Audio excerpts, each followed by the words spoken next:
Yo, what's up mga tropa pips? Magandang araw po sa inyong lahat at welcome po dito sa aking vlog. At ngayon po ang atin pong pag-uusapan ay patungkol po dun sa aking video kahapon.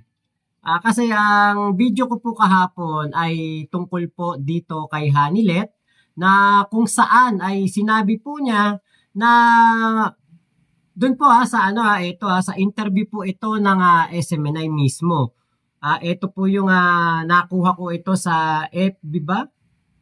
Kung di ako nagkakamali, sa FB ko ito nakuha. At meron pong ito, yung Tagalog caption. Naka-translate po. Kaya po, ang akin pong title diyan ay bakit mas gugustuhin pa ni Hanilet na mamatay na lang si Digong.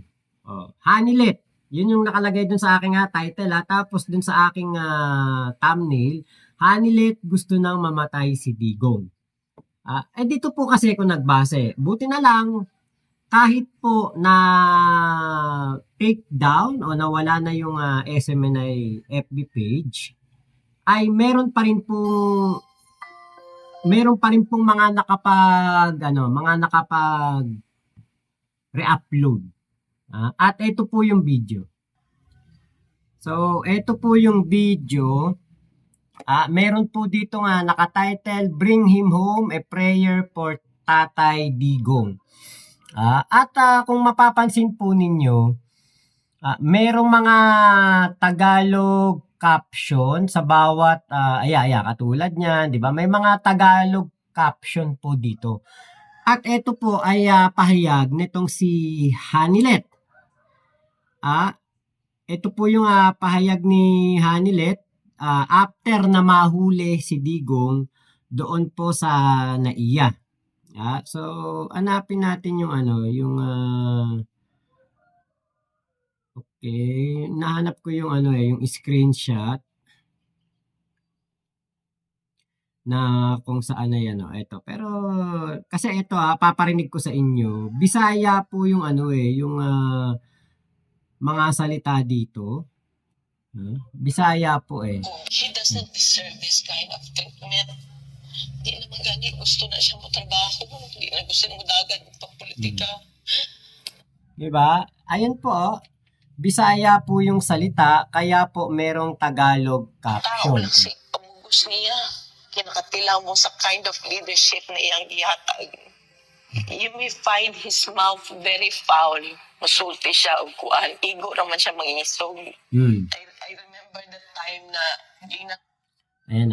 Ayan po ang salita diyan, Bisaya. Kaya po, yun po yung meron po siyang Tagalog caption. Ngayon, meron po kasing part dito na eto. Okay. At tingin ko mag-a-agree din sa akin yung mga Bisaya na nakapanood nito na sinabi yun mismo ni Miss Hanilet. Kasi dun sa aking video kahapon, screenshot lang yung aking pinakita.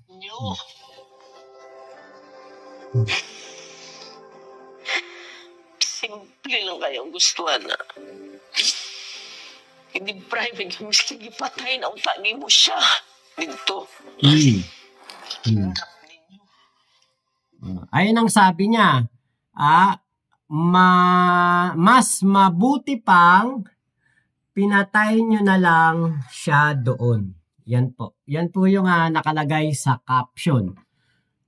Yung Tagalog caption, syempre, di naman natin naintindihan kung ano yung sinasabi ni Hanilet dahil Bisaya yon, tayo Tagalog. Pero, di ba, sa tulong ng pagta-translate ng SMNI sa kanyang sinabi, yan ang lumabas. Mas mabuti pang pinatay nyo na lang siya doon. At syempre, bilang isang Pilipino, ako, ayoko na may mangyaring masama kay Digong. Nililiwanag ko lang po, ayokong may mangyaring masama sa kanya. Ayokong magurgur siya.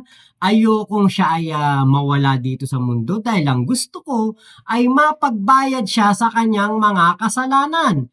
hindi ko po pinagdarasal o hindi ko po ninanais na may mangyaring masama kay Digong. Pero bakit? 'Di ba? Mapapatanong ka, eto ay asawa. Ako nga hindi nga ako kaano-ano ni Digong, pero ayoko na may mangyari sa kanyang masama. Pero eto po ay naturingang asawa, bakit ganyan po ang kanyang kagustuhan? Oh, 'di ba? Mapapaisip ka talaga, mapapatanong ka, ha, bakit gusto ni Hanilet mangyari 'yon? Kaya po ngayon, hindi lang naman ako ang nakapansin ng hindi pagsama ni Hanilet kay Digong doon sa Dahig. Actually, pati itong ating kaibigan, si Sir Mike Abe, napansin din niya. Yung ba isang naging issue dyan? Ito. Hindi ba special treatment yun?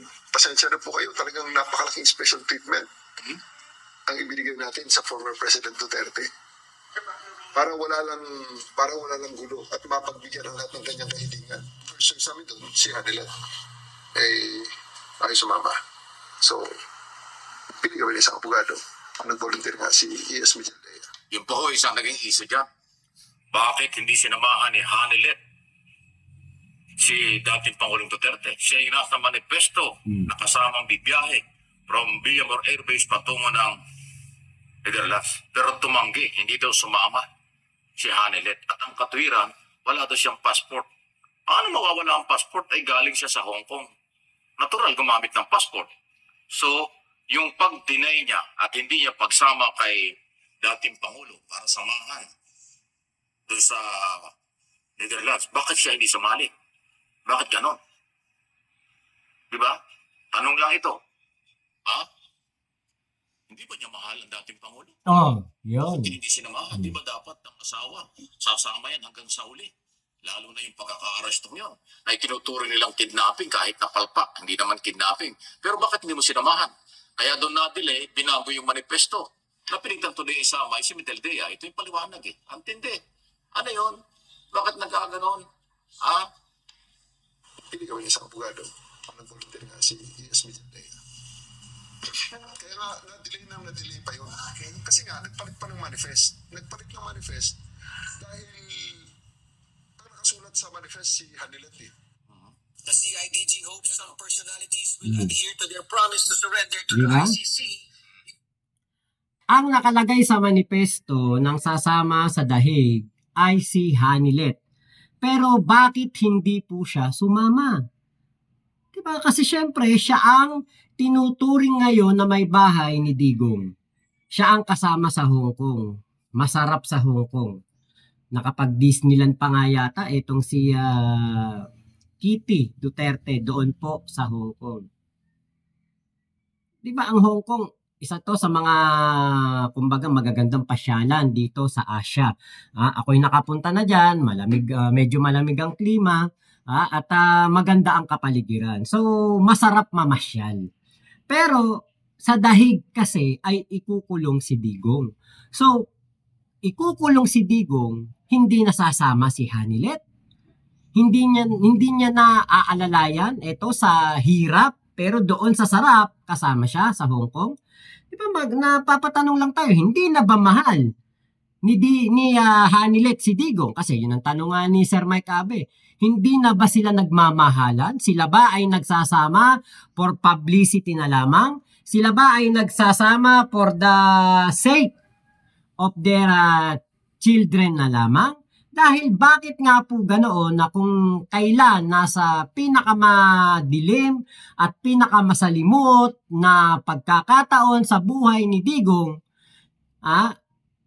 wala doon ang isang Hanilet. Sa mga engagement sa Malacanang Palace noong si Digong pa ang presidente, nakikita natin si Hanilet.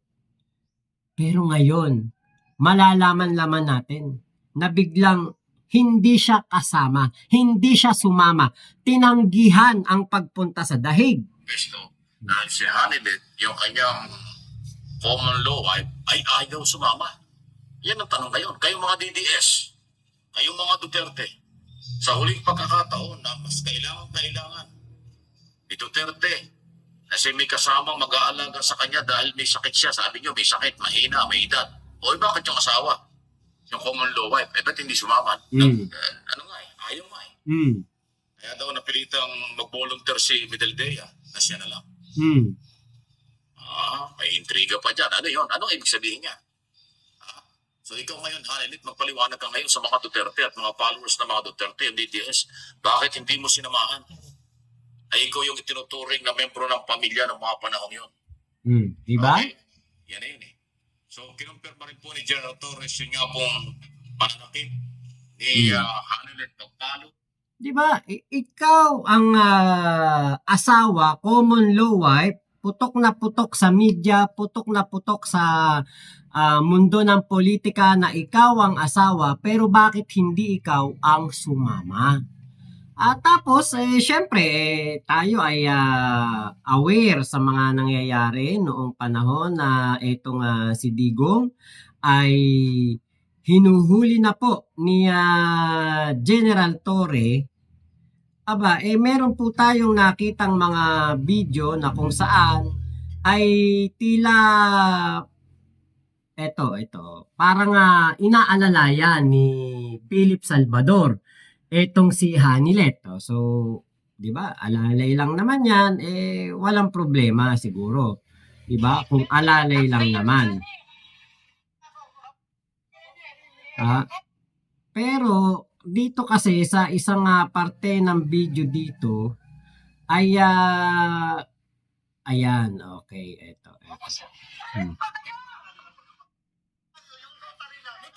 Ito papakita ko po sa inyo.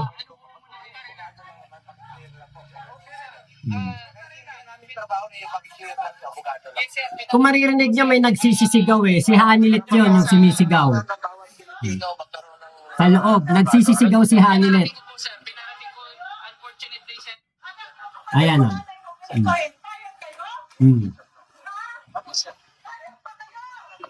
Ayan si Philip. Ayan o.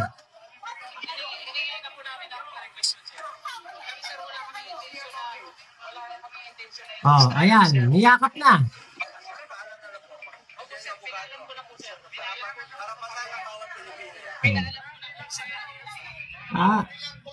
Actually kitang-kita diyan yung pagyakap okay, eto. Ayun. Ayan 'Di ba? Nakita natin tong video na ito bago etong video, ayan nakayakap si Philip kay Hanilet. Which is para sa akin, sa ganitong sitwasyon, hindi mo naman kailangan gawin yan. Diba? Hindi mo kailangan gawin yan. Bakit mo kailangan yakapin etong si Hanilet? Siguro yung sabi mo, tama na yan. Pero yung yayakapin mo, buti sana kung isang kamay lang, hindi, 2 kamay yan, kitang-kita naman dyan, abante pa natin ng konti. Okay. Meron pang isang video na mas maliwanag dito na kung saan ay hindi nahagip.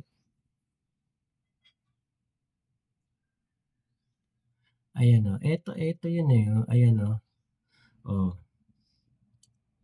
diba? Ito yung mga pagkakataon na si Hanilet po ay nagwawala doon sa may gate ng Villamor Air Base at doon nga yung nangyari yung yakap video na kung saan ay nakita natin ang ginagawa ni Philip Salvador. Kasi alam niyo po, sa totoo lang, sa showbiz circle, hindi naman sikreto yan yung tungkol kay Philip Salvador. Ito po yun, panoorin po ninyo ang sinabi ni Christy Fermin.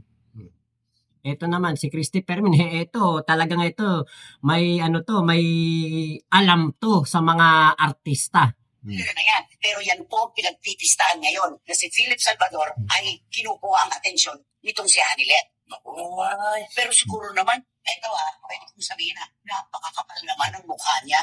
Kung papatusin niya, kung papasukan niya ang isang babae na alam niya namang karelasyon ng kanyang nire-respetong kaibigan, kaalyado at dating pangulo, hindi naman yata totoo yan. Ay, oo, hindi tama. Ay, siguro, kanino kaya nanggaling itong palabas na ito? Para, Hindi natin alam kung sa kalaban o within the circle din. oo. Hindi natin alam. Ngayon, sa tanong, bakit naman papasukin ni Ite yan? Ayaw na rin po namin magsalita dyan dahil hindi namin siya kayang ipagtanggol pagdating sa pakikipagrelasyon sa mga may edad ng babae. Oo. Hindi namin kaya ipagtanggol dahil yun ang nangyayari. Oo, dahil yun ang, Tunay na kaya, nangyayari. So, pagkaaga-aga naman ito, ba't naman ililink si Anilet kay Kuya Ipe at si Kuya Ipe kay Anilet? Kasi daw dapat, ang kasama doon sa biyahe papunta sa, sa Netherlands ay si Anilet. Pero, hindi raw sumama. Kaya binabago na naman daw ang manifesto. Dahil hindi nga naman pwedeng lumipat na ibang pangalan ang nakatala. At sabi ng marami, lalo na yung mga nagbibigay na reaksyon sa social media, hindi kasi niya maiwan-iwan si Philip Salvador. Ay, gano'n. Kasi di ba sabi niya nga, hindi doon siya pwede sumama kasi wala doon sa passport. O, di ba? Tapos sabi, kagagaling mo lang ng Hong Kong, asan yung passport mo? O, di ba dapat dala-dala niya yun? O, kaya, Ganyan tayo din nga. First time kami doon, si Adela. Diba? Yun po ang yun po ang sabi nitong si Christy Fermi. Napakahirap daw pong ipagtanggol ni Philip Salvador patungkol diyan sa pagkakaling sa mga may edad ng babae. Pero ewan ko kung si Hanilet at si Philip Salvador ay magkasing edad. Tayo kasi dito nagtatanong kung bakit si Hanilet ay hindi sumama. At nung nakita ko yung vlog ni Mima Alicia patungkol po dito, ay napukaw yung pansin ko. Kasi sabi ko, teka, may nakita akong video na si Philip Salvador ay kasama na itong si Hanilet. Nung nakita ko, nagkaroon ako ng ideya. Sabi ko, bakit nga pala hindi sumama? Ano ang malaking dahilan? Tapos makikita natin etong si Philip Salvador na merong ganoong ginawa kay Hanilet. Syempre po, hindi to maganda. Lalo pa, at etong si Digong, di ba, ay dumadaan ngayon sa isang napakalaking pagsubok tapos hindi sumama ang kanyang common law wife partner. Di ba? Medyo medyo nakakadismaya. Pagdating sa kung ako'y isang DDS, tapos malaman ko na si Hanilet ay hindi sinamahan si Digong doon sa dahig, syempre mapapatanong ako, mapapaisip din ako, teka, bakit hindi ka sumama? Merong sagot diyan si BP Sara. Ang sabi ni BP Sara, hindi daw kasal si Digong. Single daw si Digong, unmarried. Yan daw po ang nakalagay doon siguro doon sa profile ni Digong, wala siyang asawa or 'di ba? Baka divorce sila ni Zimmerman. Hindi ko kasi hinanap kung ano ba ang kanilang status ni Zimmerman. Pero 'di ba, hindi na importante 'yon kasi alam naman natin na dito sa Pilipinas kasal o hindi ay nagkakaroon na lang ng settlement na sige, may kanya-kanya na tayong buhay, part ways, meron kang partner dito, meron akong partner dito, kahit nakasal tayo o hindi tayo kasal, walang pakialamanan. Nangyayari yan sa usaping mag-asawa. Ngayon, sabi ni Sara ay eto daw pong mga, kumbaga immediate family ay ang mga anak lamang. So doon na parang pumasok sa isip ko, so kung sakali na pumunta pala dyan si Hanilet, hindi siya makakapasok sa kulungan ni Digong? Diba? Alam natin na kapag mag-asawa, kapag kahit na mag-live-in partner yan, pwede yang kilalanin ng isang organisasyon, ng bansa, or ng isang entidad na kayo ay common law partner or kayo ay magkasama sa isang bubong live-in partner. Liberated na ngayong panahon na ito. Kumbaga tinatanggap na yan. Ngayon, sa sinabi ni Sara na mga anak ang immediate family, bakit si Kitty Duterte ba hindi pwede? Diba? Kung si Kitty Duterte ay anak ni Digong at ang nanay ay si Hanilet, di ba magpakita lang sila ng birth certificate ni Kitty Duterte na eto ang nanay ni Kitty Duterte at ang nanay ay si Hanilet, hindi ba siya makakapasok papunta kay Digong? At sabi ni Sara Duterte, si Digong ang nag-aaproba kung sino ang dadalaw sa kanya. Eh bakit hindi pwede si Hanilet? Kung kasama si Kitty Duterte, di ba? Kung saan-saan ng bansa natin nakita si Kitty Duterte na namamasyal. O, diyan pa ba sa dahig siya hindi pwedeng pumunta at dalawin ang kanyang tatay? Kasama ang kanyang nanay na hayag naman sa buong mundo na eto ang kinikilala ngayon na asawa ni Digong.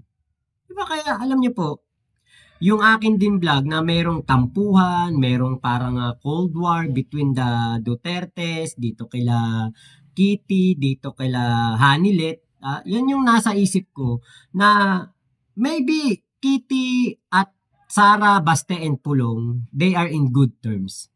Pero kung Sara at Hanilet, baka maaaring merong conflict or merong hindi, kumbaga awkward situation. Baka hindi nagbabatian. Kung maalala po ninyo, nung naging vice-presidente etong si Sara, presidente ang ating Pangulong Bongbong Marcos, vice-presidente si Sara, nakita natin ang inauguration ni Sara na si Zimmerman ang nandoon. Hindi po hindi natin nakita doon si Kitty no, pati itong si Hanilet. So, meron kayang talaga na hindi, kumbaga hindi pagkakaunawaan or hindi sila nagpapansinan, kumbaga bahala ka, pansinin kita o hindi, parang wala lang, di ba? Hindi natin may tatanggi na si Sara ay nag-iisang anak na babae ni Duterte at ni Zimmerman. Maaring baka ayaw ni Sara na mayroong ibang partner ang kanyang tatay, di ba? Nagbiro pa nga si Sara doon, namimiss daw ni Digong etong kanyang girlfriend. Hindi naman sinabi kung sino, hindi naman sinabi kung ano pangalan at si Digong, sabi nga ni Digong, nung sa interview ni Vice Ganda, marami siyang girlfriend. Diba? Kaya po, dito sa issue na ito, kung sumama lang sana si Hanilet, edi wala sanang mag-iisip. Hindi sana makikita ni Mima Alicia yung sitwasyon na yon na hindi sumama. At ang sabi pa nga ni Mima Alicia, si Ipe dumidiskarte, di ba? O hindi rin mapapatanong si Sir Mike Abe na hindi na ba mahal ni Hanilet si Digong?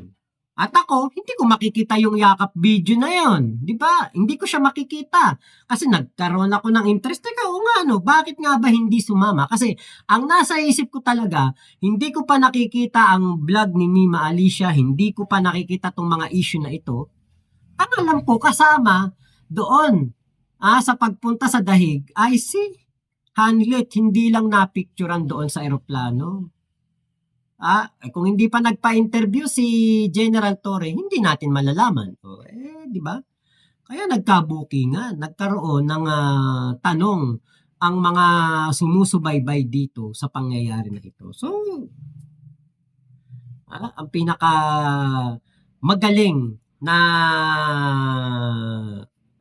tawag dito, pinakamagaling na storyteller ay ang time. The time is the best storyteller. So, time will tell. Diba? Hintayin natin kung ano mangyayari. Di kung wala, ay di wala. Di kung meron, ay di meron. Diba? Ganun lang yun. Kung ano po ang magiging mangyayari sa hinaharap. Pero basta ako, kahit na ako po ay hindi sumusuporta kay Digong, never ko pong hinangad na magkaroon ng hindi magandang mangyayari kay Digong. Never kong inisip na sana ay may mangyari kay Digong na masama. Ang gusto ko, mapagbayaran niya ang kanyang mga kasalanan at kung tapos na siya sa pagbabayad sa kasalanan na yon, makauwi siya dito sa Pilipinas to be a renewed Digong Duterte at baka malaman niya na ang kanyang mga pagkakamali, ma-realize niya ang kanyang mga ginawa at, di ba, mapatawad siya ng nasa taas. So, yun lamang po. Maraming salamat sa pagsama nyo dito sa aking vlog na ito. Ingat po kayo. Nasaan mang panig kayo ng mundo, Momo, chup chup, love you. God bless us all. Pilipinas. God first. Salamat po. Bye-bye.